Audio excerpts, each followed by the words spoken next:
नमस्कार, मैं खुशी। स्वागत है आपका HT न्यूज इंडिया में। आइए नजर डालते हैं इस वक्त की बड़ी खबर पर। इलेक्ट्रॉनिक कॉइन मशीन जुगार अड्ड्यांवर पोलिसांचे धाडसत्र, 7.77 लाखांचा मुद्देमाल जप्त। हिंगणघाट शहरातील विविध भागातील टीन शेडच्या आड सुरू असलेल्या इलेक्ट्रॉनिक कॉइन मशीनवर चालणाऱ्या जुगार अड्ड्यांवर हिंगणघाट पोलिसांनी धाड टाकून मोठी कारवाई केली। 3 वेगवेगळ्या ठिकाणी करण्यात आलेल्या या कारवायांमध्ये एकूण 27 आरोपींवर गुन्हे दाखल करण्यात आले असून 32 इलेक्ट्रॉनिक कॉइन मशीनसह एकूण रुपये 7,77,260 किमतीचा मुद्देमाल जप्त करण्यात आलाय। दिनांक 26 जुलै रोजी सायंकाळी गुन्हे प्रकटीकरण पथकाला मिळालेल्या गुप्त माहितीनंतर ही कारवाई करण्यात आली। 1.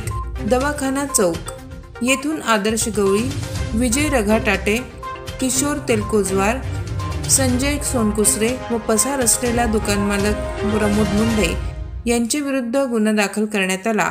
येथे 10 मशीनसह रुपये 2,64,800 चा मुद्देमाल जप्त झाला। 2.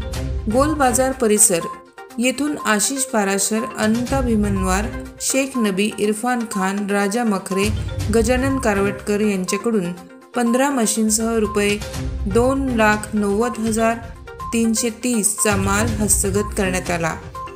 तिसऱ्या ठिकाणी विशाल माथनकर, रितेश खंडतकर, अर्पित मेंढे, गौरव मडावी यांच्याकडून 7 मशीनसह रुपये 2,22,130 चा जुगार साहित्य जप्त करण्यात आला।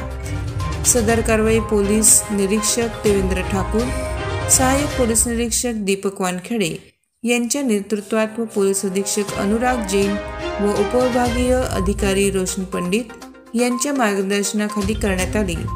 सर्व आरोपींविरुद्ध महाराष्ट्र जुगार प्रतिबंधक कायद्यानुसार गुन्हे दाखल करण्यात आले असून पुढील तपास हिंगणघाट पोलीस करत आहेत।